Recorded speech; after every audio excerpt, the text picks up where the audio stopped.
Salam lestari kawan-kawan semua. Ketemu lagi di channel Akarimba.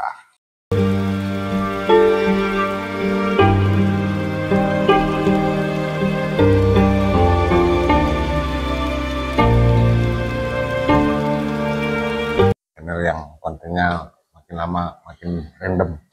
Ada Day My Life, ada cerita petualangan.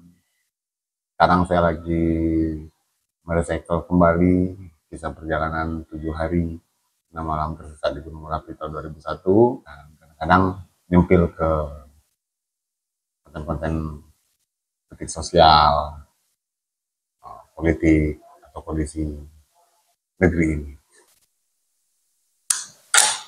Kali ini saya mau bahas tentang logika mistika. Saya membaca buku ini udah sekitar 16 tahun yang lewat, Madilog dan Malaka.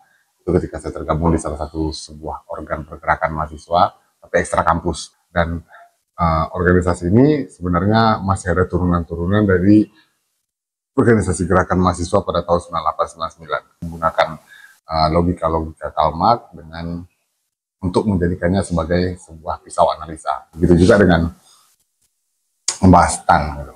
Awal-awalnya saya membahas, ketika kita membahas Madilog, membahas MDH, materialisme dialektikanya Karl Marx, itu kita akan dapat vibe gitu. Vibe-nya adalah ketika kita baca MDH, kita melihat proses pergerakan manusia itu secara konteksnya di Eropa, gitu. Mengalami proses pernikahan yang betul-betul dari satu fase ke fase yang lain itu terjadi karena people power. Jika kita baca buku Madilog, itu ada rasa-rasa nusantaranya, jadi emosionalnya lebih dekat gitu. Pada saat itu bangsa kita itu sangat percaya dengan tahayul, sangat percaya dengan makhluk halus, sangat percaya dengan doktrin yang mengatakan bahwa menerima takdir sebagai orang tertindas, tidak perlu melawan, terima saja keadaannya. Diharapkan dari Tan Malaka pada saat itu, yang saya, menurut persepsi saya dari buku yang saya baca itu, kan ingin bahwasanya rakyat kita mulai menggunakan logika bahwa sebenarnya atas nama kesetaraan manusia yang memiliki hak yang sama, baik antara manusia satu dengan manusia lain maupun manusia tersebut dengan semesta atau dengan alam semesta ini, itu punya koneksivitas dan kesetaraan yang sama. Tak boleh ada satu atau segelintir kelompok orang menguasai akses sumber daya alam, kemudian meminggirkan akses manusia-manusia lain untuk dapat juga menikmati akses terhadap sumber daya alam tersebut. Artinya dikelola secara kolektif. Persoalannya pada saat itu di negeri kita ini dengan banyaknya ragam kepercayaan, mulai dari era animisme, dinamisme, sampai kemudian masuk agama Hindu, kemudian masuk Buddha, kemudian datang lagi agama Nasrani, kemudian datang lagi agama Islam, membuat karakter budaya di negeri ini menjadi beragam. Masih ingat fase-fase kita lagi bedah buku, kemudian banyak yang menafsirkan bahwa Tan Malaka itu sebenarnya menolak gaib, menolak tahayul-tahayul. Benar, itu benar. Logika mistika yang dimaksudkan Tan itu sebenarnya arahnya bukan untuk menyerang Tuhan, atau bukan untuk menyerang hal-hal yang goib. Bahwasanya ya di agama yang saya imani, bahwa revolusi-revolusi itu banyak terjadi dari banyak bangkitnya itu mulai dari kalangan-kalangan ulama. Mereka mempelopori gerakan-gerakan melawan penjajah, gerakan-gerakan melawan penindasan, gerakan-gerakan melawan pembodohan, itu banyak dipelopori atau dimentori oleh ulama-ulama. Nah, ketika dia menyandang predikat sebagai ulama, otomatis mereka mempercayai hal goib, sangat-sangat percaya, karena memang itu ada perintah untuk mengimani itu. Kedua, setelah mempercayai masalah goib,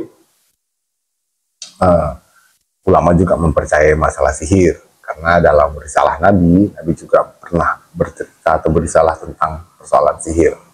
Hantu demit yang lain saya nggak tahu, karena apakah itu berbeda bangsa dengan jin. Cuma Di pengalaman pribadi saya pernah melihat langsung, bukan dalam keadaan hipotermia, bukan dalam keadaan mabuk, tapi waktu hilang di gunung itu di hari pertama.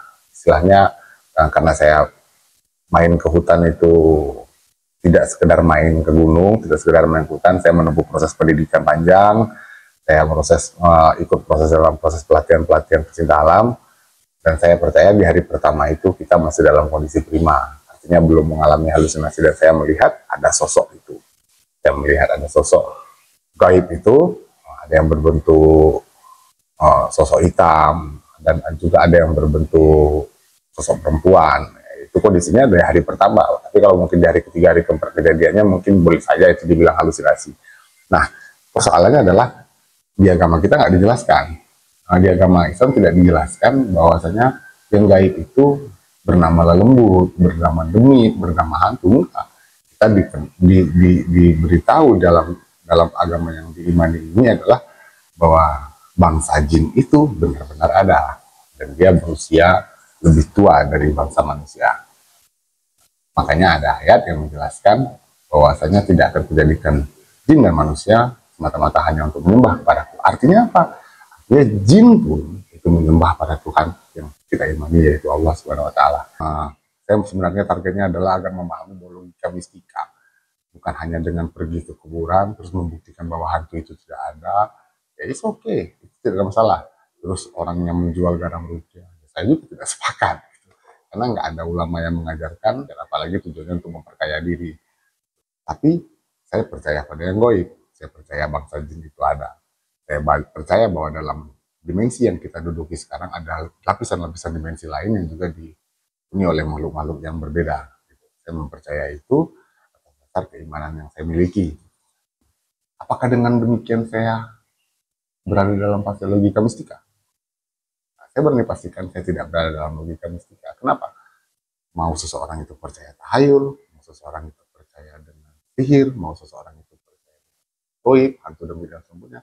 Tapi ketika dia melihat ada sesuatu ketidakbenaran dan dia rubah itu dengan tangannya langsung, sudah tidak lagi dalam fase logika mistika, dia sudah ada dalam logika kritis dan logika.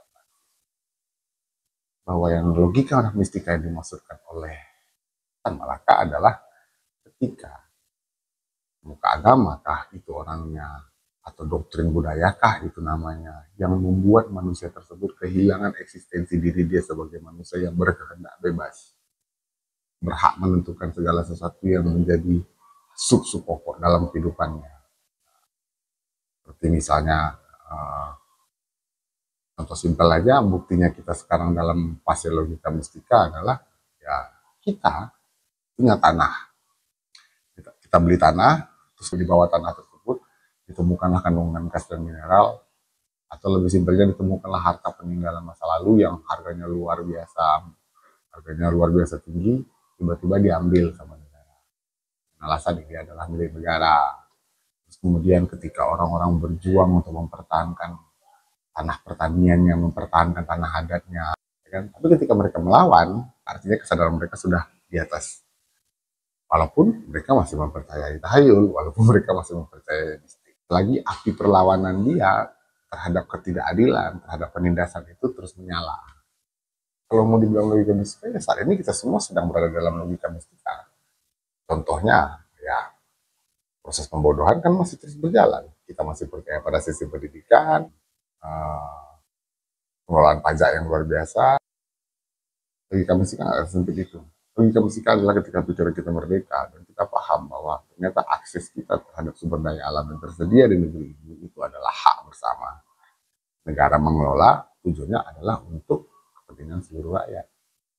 Masuk akumulasi pajak yang ditarik ya harusnya berbanding lurus dengan fasilitas publik, fasilitas kesehatan, fasilitas pendidikan. Ternyata kan enggak.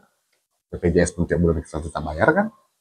Hal itu diambil cuma dari uang pajak kita. Sudah rakyat tidak melawan. Kenapa? Karena mereka sudah menganggap ini bagian dari takdir mereka yang seharusnya ini mereka lawan.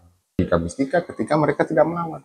Termasuk ketika you cerita tentang banyak masalah kapitalisme, cerita banyak tentang masalah-masalah ideologi, tentang masalah-masalah ekonomi. Ternyata lu hanya cuma diam di tempat, sama aja, masih terjebak pada logika mistika. Lagi kita masih melawan atas ketidakadilan, kita masih melawan terhadap segala bentuk penindasan, baik penindasan fisik maupun penindasan pikiran. Kita sudah pada fase logika kritis dan logika praksis. Ya, salam revolusi, salam cerdas, salam kebebasan. Assalamualaikum.